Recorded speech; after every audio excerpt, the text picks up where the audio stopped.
Hello दोस्तों, आज की इस वीडियो में हम बात करेंगे हिंदी भाषा व उसकी बोलियों से संबंधित इंपॉर्टेंट प्रश्नों के बारे में। सभी प्रश्न इंपॉर्टेंट एवं सिलेक्टेड हैं जो आपकी आगामी प्रतियोगी परीक्षाओं में आने की पूरी संभावना रखते हैं।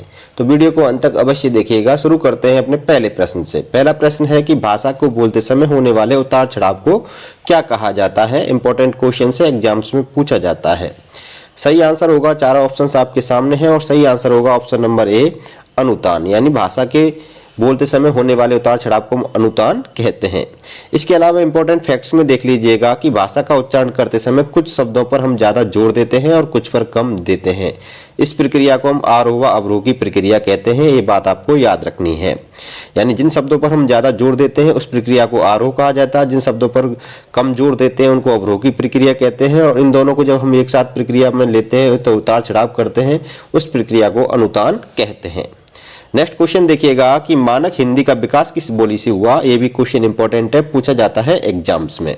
चारों ऑप्शंस आपके सामने हैं। सही आंसर है ऑप्शन नंबर बी, यानी मानक हिंदी का जो विकास है वो खड़ी बोली से हुआ था। इसी कारण वर्तमान में अगर आपसे पूछ ले कि हिंदी का प्रचलित रूप क्या है तो हिंदी का प्रचलित रूप खड़ी बोली ही है। ठीक है, ये बात आपको याद रखना है।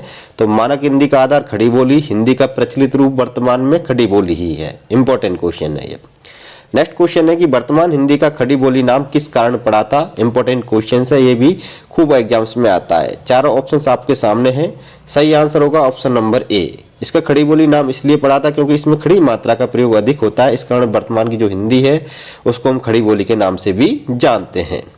नेक्स्ट क्वेश्चन देखिएगा कि हिंदी की आदि जननी क्या है, यानी हिंदी भाषा का जो जन्म है उस किस भाषा से हुआ था। तो इसका सही आंसर होगा, चारों ऑप्शंस आपके सामने हैं। सही आंसर है ऑप्शन नंबर बी, संस्कृत। यानी हिंदी की आदि जननी कौन है, संस्कृत है। नेक्स्ट क्वेश्चन देखिएगा कि हिंदी आकृति की दृष्टि से किस प्रकार की भाषा है। चारों ऑप्शंस आपके सामने हैं और सही आंसर होगा ऑप्शन नंबर सी, श्लिष्ट योगात्मक। यानी देखिए यहाँ पे जो चारों ऑप्शंस दे रखे हैं, इन ऑप्शंस के आधार पर अगर सही ऑप्शन से देखा जाए तो सही ऑप्शन है ऑप्शन नंबर सी, श्लिष्ट योगात्मक। हिंदी क्या है, आकृतियां रूप की दृष्टि से हिंदी इस प्रकार की भाषा है। लेकिन आपको मैं बता दूं कि जो हिंदी है आकृतियां रूप की दृष्टि से वियोगात्मक या विश्लिष्ट प्रकार की भाषा है। लेकिन इस एक बार एग्जाम से क्वेश्चन पूछा गया तो उसमें ये ऑप्शन नहीं दिया गया था। चारों ये ऑप्शंस दिए गए हैं। अगर इन चारों ऑप्शंस को देखा जाए तो इन चारों ऑप्शंस को देखते हुए ऑप्शन नंबर सी, श्लिष्ट योगात्मक बिल्कुल सही है। इसके अलावा अगर श्लिष्ट योगात्मक ऑप्शन में नहीं है, इसके अलावा वियोगात्मक या विश्लिष्ट मिल जाए तो आपको ये भी कर देना है। नेक्स्ट क्वेश्चन देखिएगा हमारा कि हिंदी दिवस कब मनाया जाता है। देखिए मैं आपको बता दूं कि हिंदी दिवस, चारों ऑप्शंस आपके सामने हैं और हिंदी दिवस है जो 14 सितंबर को मनाया जाता है।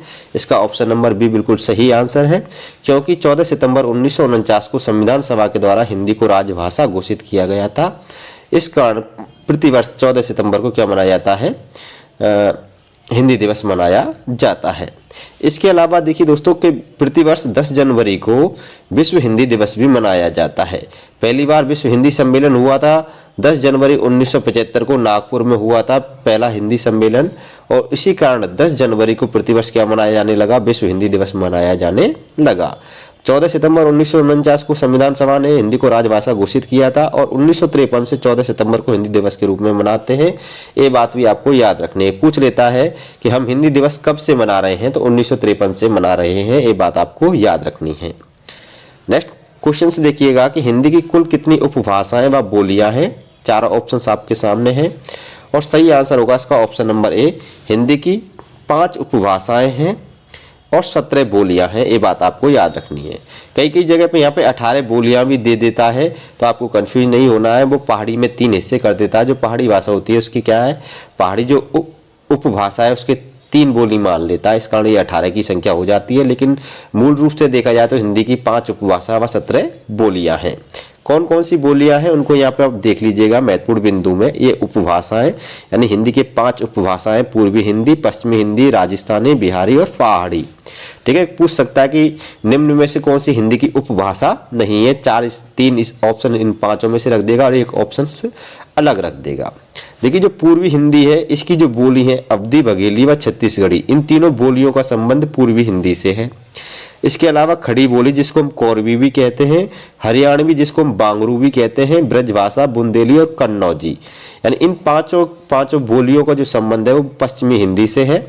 इसके अलावा मारवाड़ी, ढूंढाड़ी जिसको हम जयपुरी भी कहते हैं, मेवाती और मालवी, इन चारों बोलियों का संबंध राजस्थानी उपभाषा से है। इसके अलावा मगही, मैथिली और भोजपुरी, इन तीनों बोलियों का संबंध बिहारी उपभाषा से है। इसके अलावा कुमायूनी और गढ़वाली जो बोलियां हैं इनका संबंध पहाड़ी उपभाषा से है। ये वेरी वेरी मोस्ट इंपॉर्टेंट है, इसको आप अच्छे से याद रखिएगा। बहुत ज़्यादा एग्जाम्स में पूछे जाते हैं। इस जो ये आपको 5 लाइनों के पॉइंट दिख रहे हैं, इन पॉइंटों से कम अब तक 50 क्वेश्चन पुटअप हो चुके हैं। बना कर पूछ लेता है कि निम्न में से कौन सी बोली पूर्वी हिंदी से संबंधित है, निम्न में से कौन सी बोली पश्चिमी हिंदी की नहीं है, निम्न में से कौन सी बोली राजस्थानी से संबंधित है। इस टाइप के क्वेश्चन यहाँ से पुटअप होते हैं, इसको आप अच्छे से याद रखिएगा। नेक्स्ट क्वेश्चन देखिएगा कि भारत में आर्य भाषा का आरंभ कब हुआ था। 4 ऑप्शंस आपके सामने हैं और इसका सही आंसर है ऑप्शन नंबर बी, यानी 1500 ईसा पूर्व के आसपास भारत में आर्य भाषा का आरंभ हुआ था। तो मैं आपको बता दूं कि 1500 ईसा पूर्व वैदिक सभ्यता का आरंभ होता है और वैदिक सभ्यता के आरंभ होते ही आर्य भाषा का भी आरंभ हो जाता है। नेक्स्ट क्वेश्चन देखिएगा कि भारतवर्ष के लिए हिंदी भाषा का नाम सबसे पहले किसने सुझाया था। 4 ऑप्शंस आपके सामने हैं और सही आंसर है ऑप्शन नंबर सी, राजा राम मोहन राय ने भारतवर्ष के लिए हिंदी भाषा का नाम सबसे पहले सुझाया था। नेक्स्ट क्वेश्चन देखिएगा कि निम्न में से हिंदी के अतिरिक्त कौन सी भाषा देवनागरी लिपि में लिखी जाती है। 4 ऑप्शंस आपके सामने हैं। सही आंसर है ऑप्शन नंबर डी, नेपाली भाषा भी देवनागरी लिपि में लिखी जाती है। इसके अलावा मराठी, संस्कृत और हिंदी, मराठी, संस्कृत, नेपाली, यानी नेपाली भी देवनागरी लिपि में, मराठी भी देवनागरी लिपि में लिखी जाती है, संस्कृत भी देवनागरी लिपि में लिखी जाती है और हिंदी भाषा भी देवनागरी लिपि में लिखी जाती है। यानी ये चारों भाषाएं देवनागरी लिपि से संबंधित है। पंजाबी भाषा गुरुमुखी लिपि में लिखी जाती है, ये बात आपको याद रखनी है। नेक्स्ट क्वेश्चन देखिएगा कि कन्नड़ का संबंध किस भाषा परिवार से है। जो कन्नड़ भाषा है इसका संबंध किस भाषा परिवार से है। 4 ऑप्शंस आपके सामने हैं। सही ऑप्शन है ऑप्शन नंबर बी, द्रविड़ भाषा परिवार से कन्नड़ का संबंध है। द्रविड़ परिवार की जो भाषाएं 4 हैं इसमें तमिल, तेलुगु, कन्नड़ और मलयालम, ये चारों की चारों भाषाएं द्रविड़ भाषा परिवार से संबंध रखती हैं। इंपॉर्टेंट है, इसको आपको याद रखना है। नेक्स्ट क्वेश्चन देखिएगा कि हिंदी किस भाषा परिवार की भाषा है। 4 ऑप्शंस आपके सामने हैं। इंपॉर्टेंट क्वेश्चन है, पूछा जाता है। तो हिंदी है भारोपीय परिवार की क्या है, भाषा है, ये बात आपको याद रखनी है। नेक्स्ट क्वेश्चन देखिएगा कि भाषा में अभिव्यक्ति के कितने रूप होते हैं। 4 ऑप्शंस आपके सामने हैं। सही आंसर है ऑप्शन नंबर सी, 3, यानी भाषा में अभिव्यक्ति के 3 रूप होते हैं। एक रूप होता है पहला मौखिक, दूसरा होता है लिखित और एक होता है सांकेतिक। नेक्स्ट क्वेश्चन देखिएगा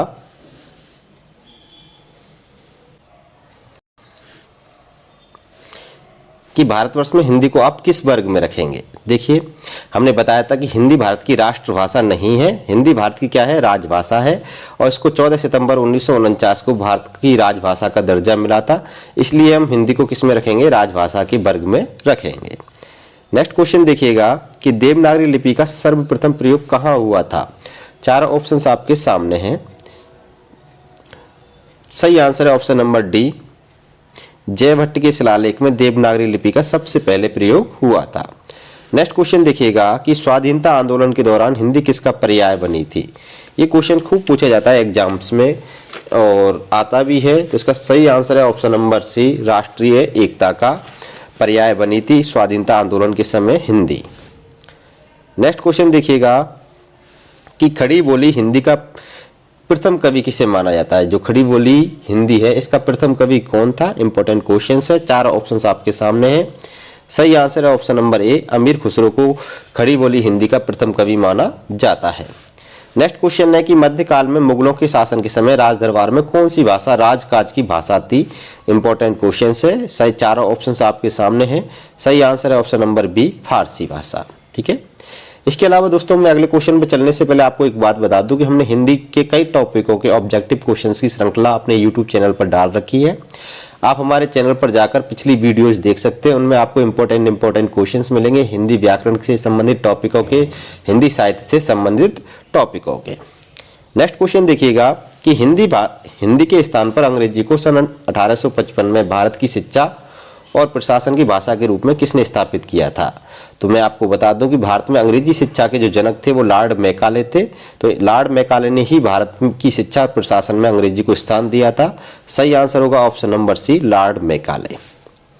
नेक्स्ट क्वेश्चन देखिएगा कि पुरानी हिंदी, उर्दू और अंग्रेजी के सम्मिश्रण से उत्पन्न नई जबान, यानी नई जबान का मतलब नई भाषा कौन सी है?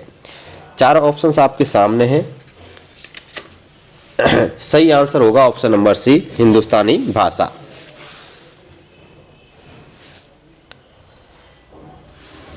नेक्स्ट क्वेश्चन देखिएगा कि रागड़ी बोली कहां बोली जाती है? चार ऑप्शंस आपके सामने हैं। सही आंसर है ऑप्शन नंबर बी, हरियाणा में। नेक्स्ट क्वेश्चन देखिएगा कि कौन सी विशेषता देवनागरी लिपि की नहीं है? चार ऑप्शंस आपके सामने हैं। सही आंसर है ऑप्शन नंबर ए, आरेखों में स्पष्टीकरण देवनागरी लिपि की विशेषता नहीं है। इसके अलावा बाएं से दाएं लिखना, सिरोर रेखा लगाना, कारक चिन्हों का प्रयोग, ये तीनों की तीनों देवनागरी लिपि की क्या है? विशेषताएं हैं। नेक्स्ट क्वेश्चन देखिएगा कि आधुनिक भारतीय भाषाओं का विकास किससे हुआ है? देखिए, आधुनिक भारतीय भाषाओं, आर्य भाषाएं हैं, जो इनका विकास है वो किस भाषा से हुआ है? तो आपको बता दें, अपभ्रंश से। जितनी भी भारतीय भाषाएं हैं सभी भाषाएं अपभ्रंश से जन्मी है। कोई सौरसेनी अपभ्रंश से, कोई मागधी से, कोई अर्धमागधी से, कोई ब्राह्मण से, कोई महाराष्ट्री से। नेक्स्ट क्वेश्चन देखिएगा, देखिए अपभ्रंश देख लीजिए कौन कौन सी भाषाएं किस अपभ्रंश से, इंपॉर्टेंट पॉइंट्स है, इसको भी आप अच्छे से याद रखना। इसमें से भी बहुत सारे प्रश्न बनते हैं। देखिए, जो पश्चिमी हिंदी है ये सौरसेनी अपभ्रंश से इसका जन्म हुआ। राजस्थानी और पहाड़ी गुजराती, इन चारों भाषाओं का जो जन्म है वो सौरसेनी अपभ्रंश से हुआ। मागधी अपभ्रंश से बिहारी, बांग्ला, उड़िया और असमिया भाषाओं का जन्म हुआ। अर्धमागधी अपभ्रंश से पूर्वी हिंदी का जन्म हुआ। ब्राह्मण से सिंधी व पंजाबी का जन्म हुआ। पैसाची से लैदा व पंजाबी का जन्म हुआ। और महाराष्ट्री से मराठी भाषा का क्या हुआ? जन्म हुआ था। ठीक है, यहाँ पे जो ये ब्राह्मण है, ब्राह्मण से केवल सिंधी भाषा का जन्म हुआ था। पैसाची से लैदा व पंजाबी का जन्म हुआ था। ये बात आपको याद रखनी है, इंपॉर्टेंट है, पूछ सकता है कि बिहारी भाषा का जन्म किस अपभ्रंश से हुआ? तो आपको बता देना मागधी से। पश्चिमी हिंदी का जन्म किस अपभ्रंश से हुआ? सौरसेनी से। पूर्वी हिंदी का जन्म किससे हुआ था? अर्धमागधी अपभ्रंश से। नेक्स्ट क्वेश्चन देखिएगा कि ब्रज हिंदी की किस उपभाषा के अंतर्गत है? बहुत इंपॉर्टेंट है, पूछा जाता है। तो ब्रज है जो ये पश्चिमी हिंदी की ब्रज भाषा है, पश्चिमी हिंदी की उपभाषा के अंतर्गत शामिल है। नेक्स्ट क्वेश्चन देखिएगा कि पश्चिमी हिंदी के अंतर्गत कौन सी बोली नहीं आती है? यहाँ पे नहीं है, आती की जगह पे क्या है? नहीं आती है। ठीक है, कौन सी बोली नहीं आती है? तो देखिए, पश्चिमी हिंदी के अंतर्गत बघेली जो बोली है ये नहीं आती है। इसके अलावा ब्रज, कन्नौजी और खड़ी बोली, ये सभी की सभी बोलियां पश्चिमी हिंदी के अंतर्गत आती हैं। नेक्स्ट क्वेश्चन देखिएगा कि पश्चिमी हिंदी की उत्पत्ति किस अपभ्रंश से हुई थी? मैंने अभी बताया था पश्चिमी हिंदी की उत्पत्ति किससे हुई थी? सौरसेनी से। जबकि अर्धमागधी से किसकी हुई थी? पूर्वी हिंदी की। तो सही आंसर है option number B. Next question देखिएगा कि बांगरू भाषा ज्यादातर कौन से राज्य में बोली जाती है? तो मैंने अभी बताया था हरियाणवी भाषा को हम बांगरू के नाम से भी जानते हैं। तो इसका सही आंसर है ऑप्शन नंबर ए, हरियाणा में बोली जाती है। नेक्स्ट क्वेश्चन देखिएगा कि कौरवी किस बोली को कहते हैं? चार ऑप्शन सामने हैं, इसको तो आप बता भी सकते हैं, पहले भी हम चर्चा कर चुके हैं। तो सही आंसर है ऑप्शन नंबर बी, खड़ी बोली को कौरवी के नाम से भी जाना जाता है। नेक्स्ट क्वेश्चन देखिएगा कि कन्नौजी बोली मुख्य रूप से कौन से जिले में बोली जाती है? चार ऑप्शंस आपके सामने हैं, इंपॉर्टेंट क्वेश्चन है, कई बार पुटअप हो चुका है। सही आंसर है ऑप्शन नंबर सी, फर्रुखाबाद में मुख्य रूप से कन्नौजी भाषा बोली जाती है। नेक्स्ट क्वेश्चन देखिएगा कि पूर्वी हिंदी विकसित हुई थी। तो अभी हमने बताया था कि पूर्वी हिंदी किस अपभ्रंश से जन्मी थी, इसके बारे में मैं 2 बार बता चुका हूं। सही आंसर है ऑप्शन नंबर बी, अर्धमागधी अपभ्रंश से पूर्वी हिंदी विकसित हुई थी। नेक्स्ट क्वेश्चन देखिएगा कि निम्न में से कौन सी बोली राजस्थान की नहीं है? ढूंढाड़ी, हाड़ौती, मालवी, कन्नौजी, यानी कन्नौजी बोली क्या है? राजस्थान की नहीं है। ये फर्रुखाबाद यानी मुख्य रूप से उत्तर प्रदेश के इलाकों में बोली जाती है। जबकि ढूंढाड़ी जयपुर में, हाड़ौती कोटा, झालावाड़, बारा में और मालवी प्रतापगढ़, डूंगरपुर की साइड में बोली जाती है। नेक्स्ट अगला क्वेश्चन देखिएगा कि निम्नलिखित में से कौन सी एक पहाड़ी बोली है? देखिए चारों ऑप्शंस आपके सामने हैं। हाड़ौती राजस्थान में बोली जाती है, बांगरू हरियाणवी में और कोरवी खड़ी बोली को कहते हैं। तो सही आंसर होगा ऑप्शन नंबर ए मंडियाली, यानी मंडियाली क्या एक पहाड़ी बोली है। नेक्स्ट क्वेश्चन है हमारा कि हिंदी भाषा की कितनी विख्यात बोलियां हैं। चार ऑप्शंस आपके सामने हैं। सही आंसर है ऑप्शन नंबर सी 8, यानी हिंदी की कितनी विख्यात बोलियां हैं? 8 विख्यात बोलियां हैं। नेक्स्ट क्वेश्चन देखिएगा कि ब्रज भाषा का विकास किस अपभ्रंश से हुआ है। इंपॉर्टेंट क्वेश्चन है। अभी मैंने अपभ्रंश के बारे में आपको एक साथ बता दिया है कि किस भाषा का संबंध किस अपभ्रंश से है। चार ऑप्शंस आपके सामने हैं। सही आंसर है ऑप्शन नंबर ए सौरसेनी अपभ्रंश से हिंदी, यानी कि हिंदी की एक ब्रज भाषा का क्या हुआ, पश्चिमी हिंदी की ब्रज भाषा का जन्म हुआ है। नेक्स्ट क्वेश्चन देखिएगा कि भाषा के शुद्ध रूप का ज्ञान किससे होता है। इंपॉर्टेंट क्वेश्चन है। चारों ऑप्शंस आपके सामने हैं। सही आंसर है ऑप्शन नंबर बी व्याकरण से। नेक्स्ट क्वेश्चन देखिएगा कि हिंदी भाषा किस लिपि में लिखी जाती है। चारों ऑप्शंस आपके सामने हैं। सही आंसर है ऑप्शन नंबर डी देवनागरी लिपि में। नेक्स्ट क्वेश्चन देखिएगा कि लिपि की आवश्यकता क्यों होती है। भाषा बोलने में, भाषा लिखने में, भाषा संकेत में या तीनों में। चार ऑप्शंस आपके सामने हैं। सही आंसर है ऑप्शन नंबर बी भाषा लिखने में। नेक्स्ट अगला क्वेश्चन देखिएगा कि निम्न में से कौन सी भाषा देवनागरी लिपि में नहीं लिखी जाती है। चारों ऑप्शंस आपके सामने। अभी मैंने बताया था कि संस्कृत, मराठी, नेपाली और हिंदी, ये चारों की चारों भाषा किस में लिखी जाती है? देवनागरी लिपि में। जो देवनागरी लिपि में नहीं लिखी जाती वह भाषा है पंजाबी। सही आंसर है ऑप्शन नंबर डी, यानी पंजाबी जो भाषा है ये गुरुमुखी लिपि में लिखी जाती है। ये बात आपको याद रखनी है। नेक्स्ट क्वेश्चन देखिएगा कि पंजाबी भाषा किस लिपि में लिखी जाती है। अभी मैंने बता दिया है। सही आंसर है ऑप्शन नंबर सी गुरुमुखी लिपि में। नेक्स्ट अगला क्वेश्चन देखिएगा कि हिंदी मूलतः किस भाषा का शब्द है। चार ऑप्शंस आपके सामने हैं। हिंदी मूलतः फारसी भाषा का शब्द है। एक बात याद रखना है, जब अरब आक्रमणकारियों ने भारत पर आक्रमण किया था, ये सा को हा बोलते थे। इन्होंने सिंधु प्रदेश पर आक्रमण किया था और सिंधु को इन्होंने हिंदू कहा था, और वहीं से हिंदू से हिंद, हिंद से हिंदवी, और हिंदवी से आगे चल के हिंदी हो गया, और हिंदी का वर्तमान में जो स्वरूप हो गया वो खड़ी बोली हो गया। ये बात आपको याद रखनी है। तो यानी हिंदी मूलतः फारसी भाषा का शब्द है जो सिंधु शब्द से उत्पन्न हुआ है। नेक्स्ट अगला क्वेश्चन है कि ब्रजबोली के नाम से किसे जाना जाता है। चार ऑप्शंस आपके सामने हैं। सही आंसर है ऑप्शन नंबर ए पुरानी बंगला को ब्रजबोली के नाम से जाना जाता है। नेक्स्ट अगला क्वेश्चन है कि केंद्रीय हिंदी समिति का अध्यक्ष कौन होता है। इंपॉर्टेंट क्वेश्चन है, ये एग्जाम से पूछा जाता है। तो केंद्रीय हिंदी समिति का अध्यक्ष होता है प्रधानमंत्री। नेक्स्ट अगला क्वेश्चन देखिएगा कि हिंदी भाषा शब्द की उत्पत्ति फारसी प्रभाव के अंतर्गत किस शब्द से हुई थी। इंपॉर्टेंट क्वेश्चन है, ये भी आता है, मैंने अभी बताया इसके बारे में। सही आंसर है ऑप्शन नंबर डी सिंधु शब्द से इसकी उत्पत्ति हुई थी। मैंने आपको बताया था कि अरब आक्रमणकारियों सा को हा बोलते थे, तो इन्होंने सिंध प्रदेश को हिंद प्रदेश कहा था और यहाँ के निवासियों को हिंदवासी कहा था। इन्होंने ही हिंदुस्तान शब्द की उत्पत्ति की थी अरबियों ने। जो हिंदुस्तान शब्द है ये भी फारसी भाषा का शब्द है, हिंदी भी फारसी भाषा का शब्द है, और हिंदी जो शब्द है इसकी उत्पत्ति हुई थी सिंधु शब्द से। नेक्स्ट क्वेश्चन देखिएगा कि किस क्षेत्र की बोली को कसिका कहा जाता है। इंपॉर्टेंट क्वेश्चन है, एग्जाम से आता है। चार ऑप्शन आपके सामने हैं। सही आंसर है option number C Varanasi. Next question देखिएगा कि प्राकृत किसकी भाषा है। तो याद रखना है, चार ऑप्शंस आपके सामने हैं। प्राकृत जैनियों की भाषा है, यानी जैन धर्म के प्रचार प्रसार की भाषा क्या थी? प्राकृत थी।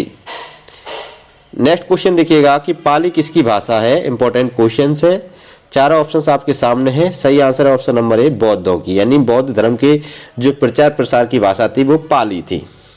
नेक्स्ट क्वेश्चन देखिएगा कि भाषाई आधार पर सर्वप्रथम किस राज्य का गठन किया गया था। चारों ऑप्शंस आपके सामने हैं। सही आंसर है ऑप्शन नंबर सी आंध्र प्रदेश का। 1953 में एक गठन हुआ था आंध्र प्रदेश का भाषा के आधार पर। यह बात आपको याद रखनी है। नेक्स्ट क्वेश्चन देखिएगा कि भाषा के आधार पर भारतीय राज्यों की पुनः संरचना कब की गई थी। चार ऑप्शंस आपके सामने हैं। सही आंसर है ऑप्शन नंबर ए 1956 में।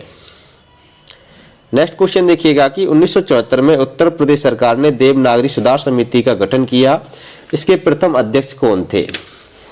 सही आंसर है option number A Narendra Dev. Next question देखिएगा कि 1953 में किसकी अध्यक्षता में उत्तर प्रदेश लिपि सुधार समिति गठित की गई थी? चारों ऑप्शंस आपके सामने हैं। सही आंसर है ऑप्शन नंबर सी, राधाकृष्णन, यानी राधाकृष्णन की अध्यक्षता में उत्तर प्रदेश लिपि सुधार समिति का गठन किया गया था। ये थे दोस्तों आज की इस वीडियो के टॉप क्वेश्चंस।